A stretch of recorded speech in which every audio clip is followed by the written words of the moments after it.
Welcome back to the deep dive. We are so glad you're here with us We today. are. I want to start this one a little differently. I want to ask you, the listener, to take a mental eraser to a specific word in your vocabulary. Oh, this sounds interesting. Yeah, I want you to take everything you think you know about this topic, Mhm. the cultural baggage, the stereotypes, all the images that pop into your head, and just, wipe them away for the next hour or so. That is a big ask. I mean, usually when we tackle a topic, we try to build on what people already know. Why the tabula rasa approach today? Because we're talking about meditation. Mm. And the moment I say that word, I know what happens. Half the people listening are picturing a monk in orange robes on a mountaintop. And the other half picture a hipster in a yoga studio with like expensive leggings and burning sage, Exactly. Or they think of it as a religious practice or, something incredibly difficult where you have to empty your mind of all thoughts. which feels completely impossible for anyone with a job and a smartphone. Right. But today, we are going to pivot hard. We're basing this deep dive on a really fascinating book called The Science of Meditation by Waishan Xie. And here is the hook that grabbed me immediately. Okay. What if meditation has absolutely nothing to do with spiritual enlightenment? What if it's not about religion? What if it's not even really about mental clarity in the way we usually think about it? That's a provocative stance. Yeah. I know the book, and Shia doesn't write like a guru at all. He writes like a mechanic, like Yeah. he's looking under the hood of the human body. That's the exact vibe I got. It felt like reading a manual for a really complex piece of machinery. The author approaches the topic as a series of personal experiments, just trying to find the biological consistency across all these different meditation And methods. he's looking for the hardware, not the software. Yes, that distinction is so vital. We always get caught up in the software, the mantras, the visualizations, the specific cultural traditions. But Shia argues that underneath all of that, there is a universal physiological state, Mhm. a biological mechanism. And that is our mission today. That's our mission, to strip away the mysticism. We are going to ignore the incense and look strictly at the nerves, the brain states, and the physical mechanics of relaxation. And the author proposes a concept that, honestly, it just blew my mind when I first read it. He calls it awake sleep. That concept, awake sleep, that is the North Star for this entire episode. If you take nothing else away from this discussion, just take this one definition. Meditation is the state of the body falling asleep while the mind remains awake. Let's unpack that immediately. Awake sleep. Yeah. Because in my lived experience, those are binary states. They're mutually exclusive. Right, on or off. I am either awake, usually worrying about emails, planning dinner, or doom scrolling, or I am asleep, totally unconscious, probably drooling on my pillow. There is no middle ground. That's how we typically view it. It's a light switch. Quadrant A is you being awake, quadrant third is you being asleep. But Shia argues, and he's backed by a lot of physiological data, that there is a third state. The third state. It sounds like something out of a sci-fi movie. It does, but it's actually very, very grounded in biology.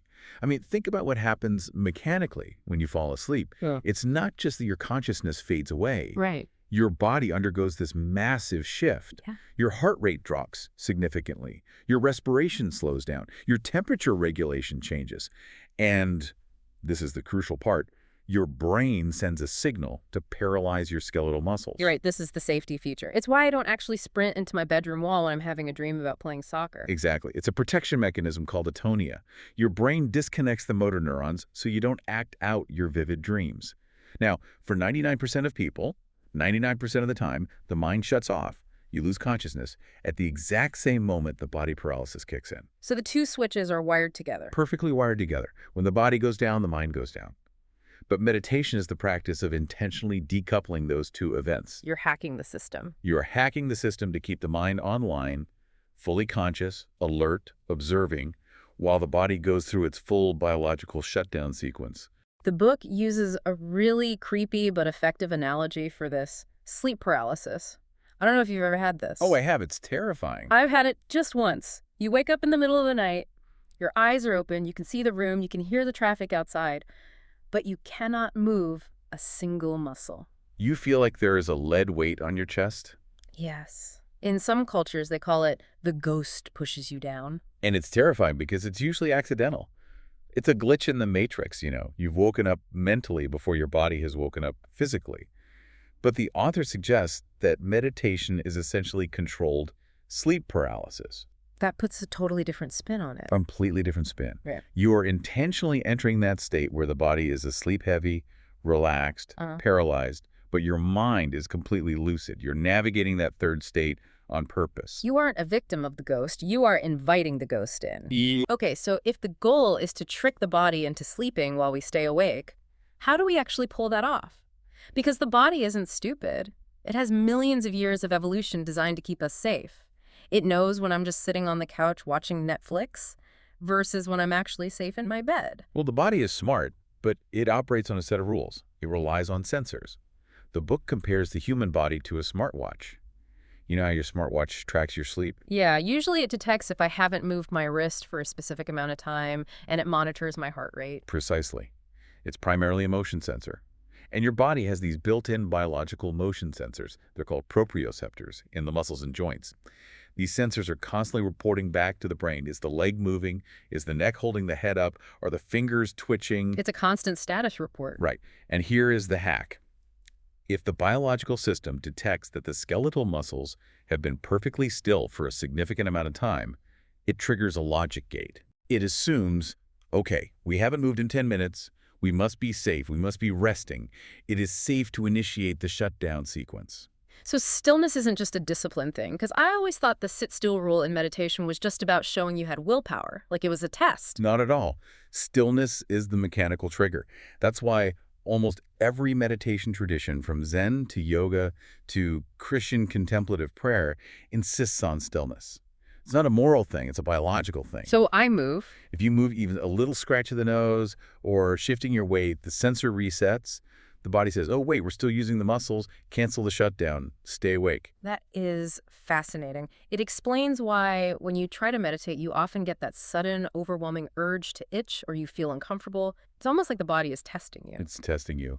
Are you asleep or are you just faking it?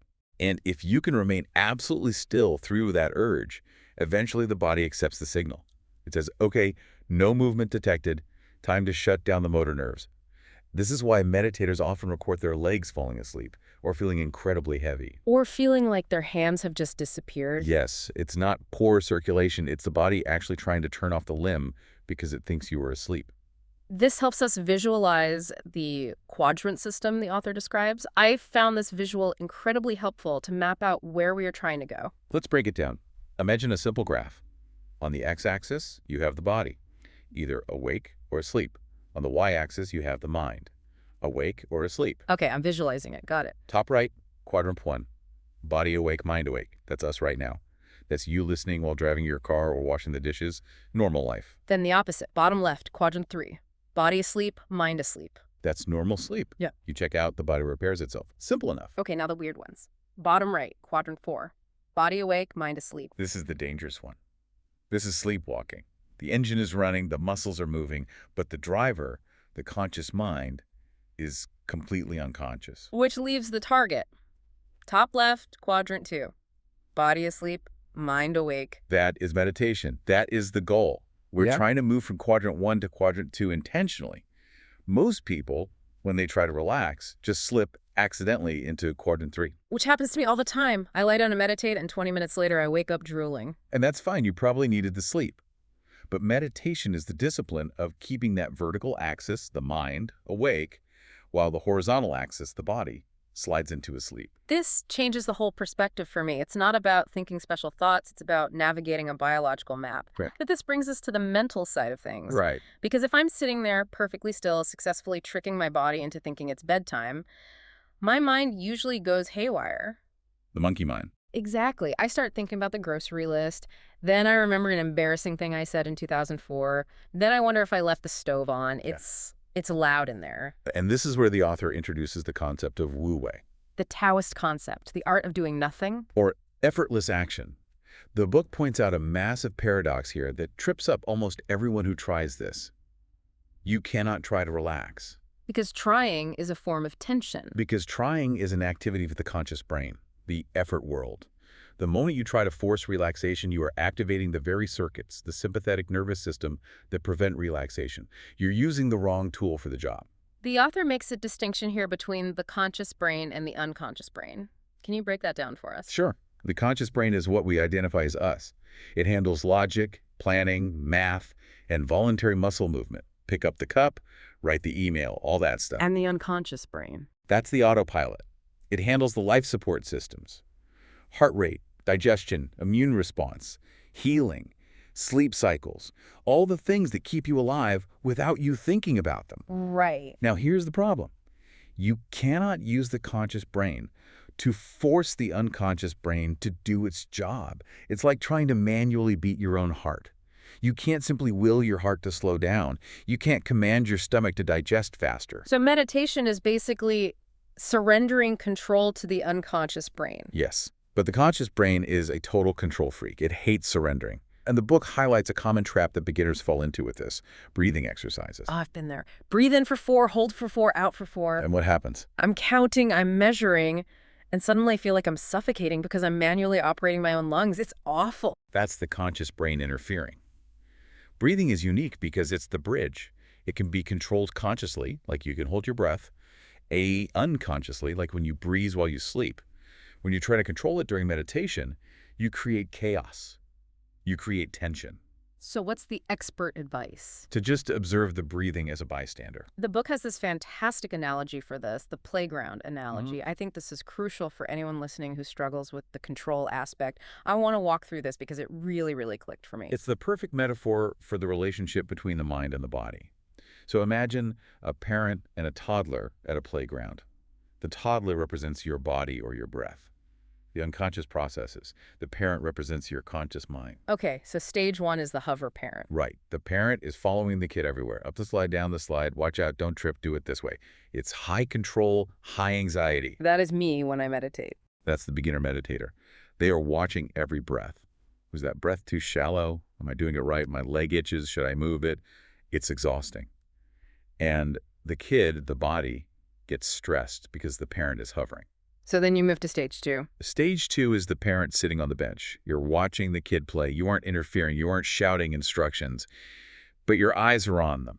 This is observing the breath. You're letting the unconscious brain run the show, but you're attentive. And stage 3, the ultimate goal. Stage 3 is the coffee shop parent. The playground is next to a coffee shop with a big window. The parent trusts the kid enough to go inside, order a latte, maybe look at their phone. Okay. They know the kid is there. They can see them through the window. But there is total surrender of control. That feels a little scary, to be honest. It requires trust. In this state, the body, the child, is happily playing, or in this case, entering deep sleep paralysis and repair mode, without the mind needing to supervise at all. The mind is just hanging out in the coffee shop, fully awake, but totally disengaged from the management of the body. That's the goal, to trust the body enough to let go. But let's go back to the coffee shop parent. Even if they aren't watching the kid, they might be thinking about their taxes or whatever.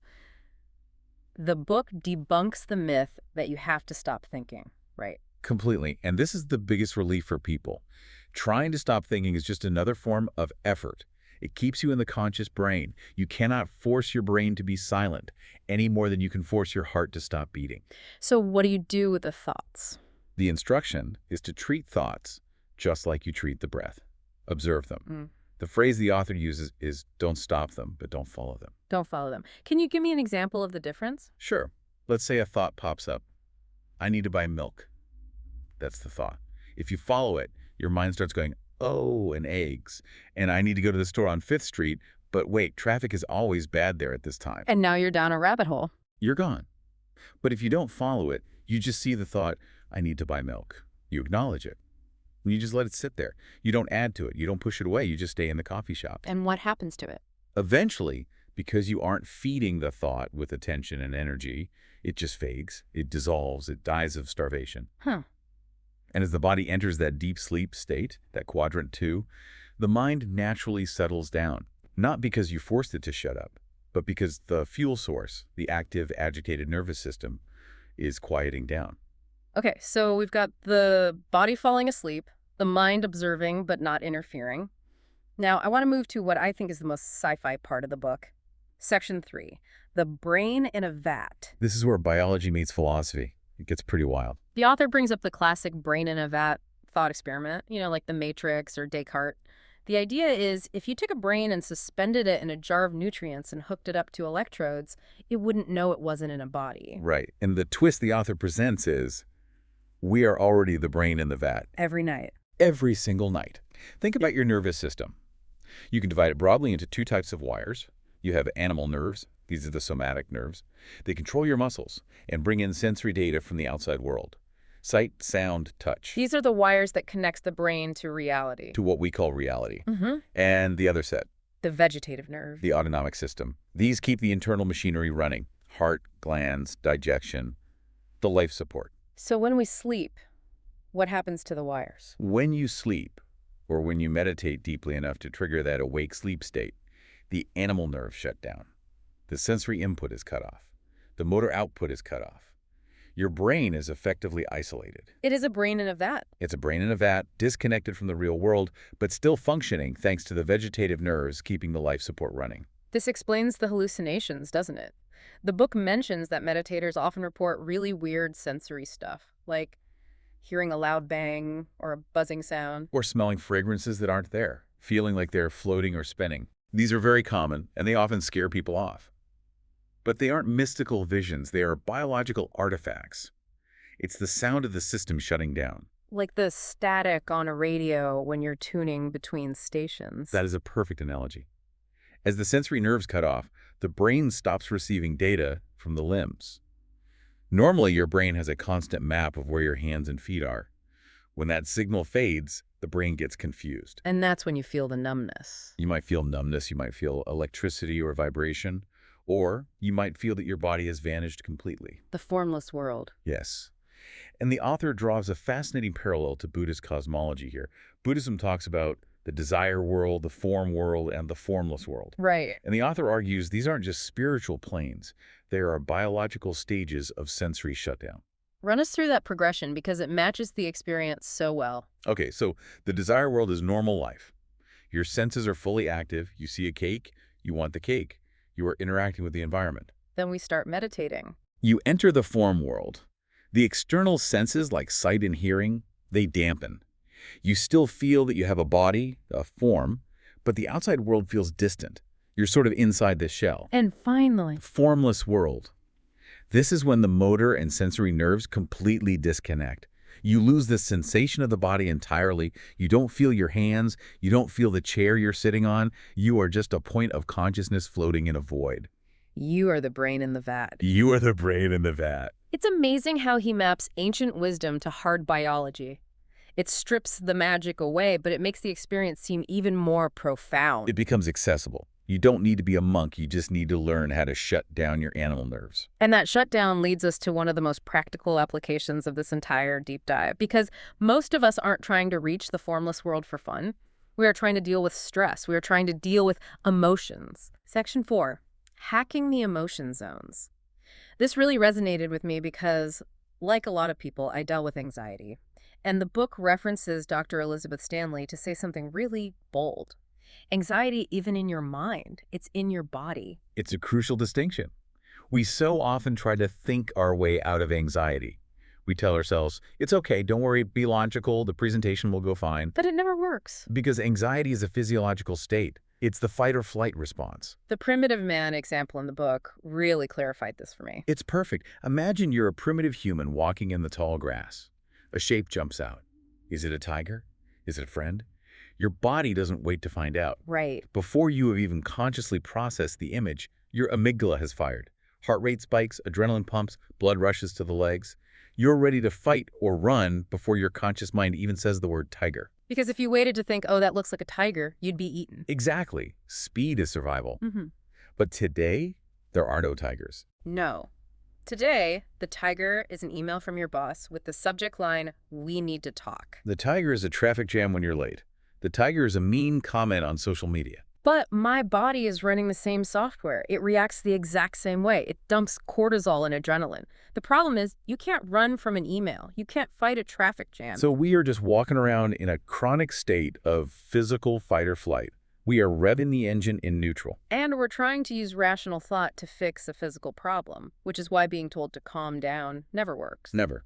You can't logic your heart rate down. The book breaks emotions into zones based on heart rate on beats per minute to show this. Let's look at the numbers.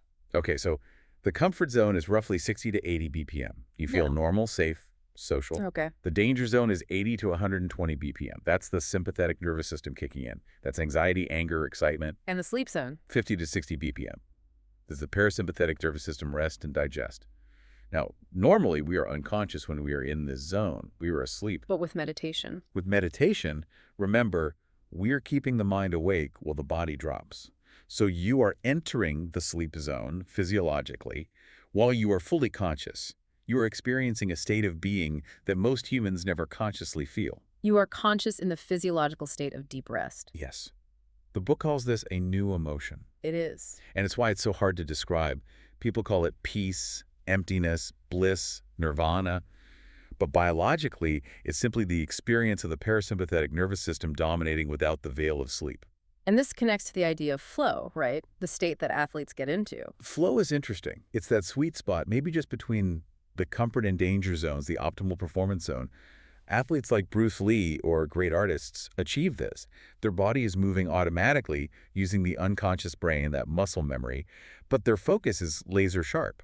They aren't thinking about the punch. The punch just happens. The book uses the example of actors crying on command to explain how we get there. I've always wondered how they do that. I can't just decide to cry. No, because tears are controlled by vegetative nerves. You can't command them like you command your hand to make a fist. So actors use a hack. An indirect method. They use an indirect method. They recall a sad memory, a thought, to trigger the emotion, which then triggers the physical response. They work from the inside out. And meditation is the same indirect method. You cannot command your body to go to sleep now. It's the worst thing you can do. It won't work. You have to use the indirect method. Stillness. You hold the body still. You observe the breath like the coffee shop parent, and you wait. You trick the motion sensors, and the body slides into the sleep zone all on its own. This brings us to what might be the biggest selling point for me. If meditation is essentially sleep, then it comes with all the benefits of sleep. And those benefits are massive. We really need to rebrand sleep. In our hustle culture, we often equate sleep with laziness. I'll sleep when I'm dead. Right. But look at high performers. Look at LeBron James. He sleeps 12 hours a day. Not because he's lazy, but because he views his body as a billion-dollar machine. That sleep is when the machine is actually built. The book lists some incredible biological benefits that happen during this state, whether you are asleep or awake asleep. It's a laundry list of superpowers. First, memory. Think of the hippocampus as your brain's RAM, your short-term storage. Right. It fills up fast. If you don't empty it, you can't learn anything new. Sleep transfers that data to the cortex, the hard drive for long-term storage. If you don't sleep or meditate, your RAM stays full. You get brain fog. You get brain fog. Then there's a cleaning process. This one is incredible. The lymphatic system. This sounded almost too good to be true. It's a dishwasher for your brain. During the day, your brain cells produce metabolic waste proteins. Plaque, just gunk. The stuff that's associated with Alzheimer's. Exactly, beta amyloid plaques. When you enter the sleep state, your brain cells literally shrink slightly, opening up these channels for cerebral spinal fluid to rush in and wash that waste away. It physically cleans the brain. It physically cleans the brain. But it only happens in the sleep state. So if you aren't sleeping, you aren't taking out the trash. You're not taking out the trash. The trash builds up, and then there are hormones. This one hits home for a lot of men specifically. It does. Men who sleep only 5 hours a night have the testosterone levels of someone 10 years older.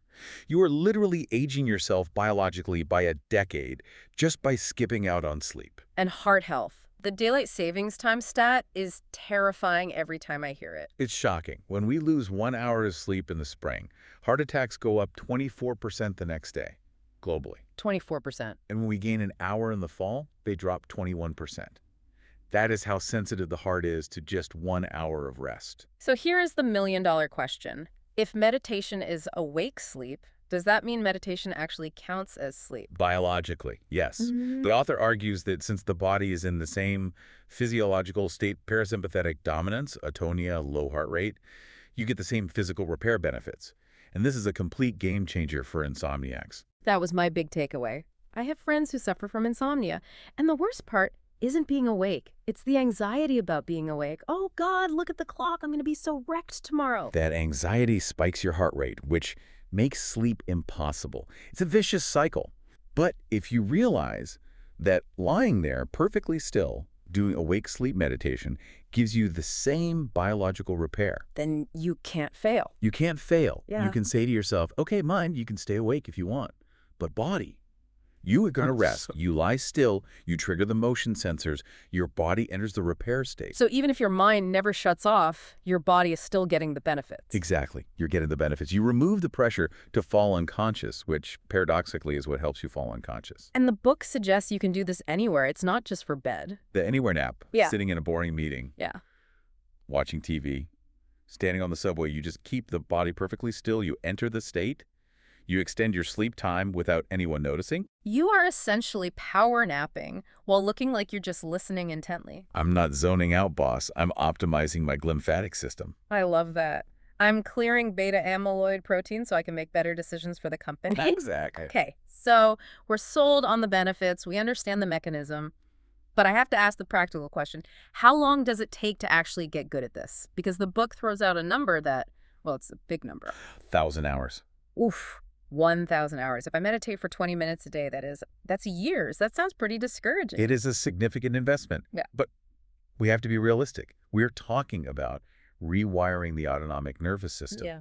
We're trying to override millions of years of evolutionary programming that says, stay awake to watch for tigers. Right. The author suggests that 1,000 hours is the benchmark to really get it. And by get it, what does he mean? He means the ability to trigger that full body relaxation, that vibration, the numbness, the formless feeling at will, and to stay there. Yeah. To be able to drop into quadrant 2 on command. He compares this to Kung Fu masters, right? Yes. In traditional Kung Fu, masters would make students practice Zanzhuang, which is standing meditation, for 3 years before teaching them a single punch. 3 years. They needed to build that biological foundation. They needed the nervous system to be rewired before they could handle the stress of physical combat. And even in the corporate world. Even Google. Their internal requirement for meditation instructors for their Search Inside Yourself program is apparently 1,500 hours of experience. So there is a consensus across ancient traditions and modern corporations that it takes time. You can't learn to play the violin in a weekend. And you can't learn to control your autonomic nervous system in a week. Exactly. But for the listener who's just starting, 1,000 hours feels impossible. That's years of practice. How do we eat this elephant? It sounds daunting, I know, but the book offers a very practical strategy for this. Microdosing? Microdosing meditation. I like the sound of that. You don't need to sit for an hour straight. In fact, for a beginner, sitting for an hour is just torture. The author suggests doing 5 minutes every half hour, or just sprinkling it throughout the day. While you're working? Or reading, or watching a movie, or sitting in an Uber. Just set a timer every 30 minutes. Just stop. Be still. Let the body drop into the state for 5 minutes. If you do that throughout the day, you rack up time very quickly. And because it's short, it's not torture. It's not torture. And posture doesn't matter as much as we think.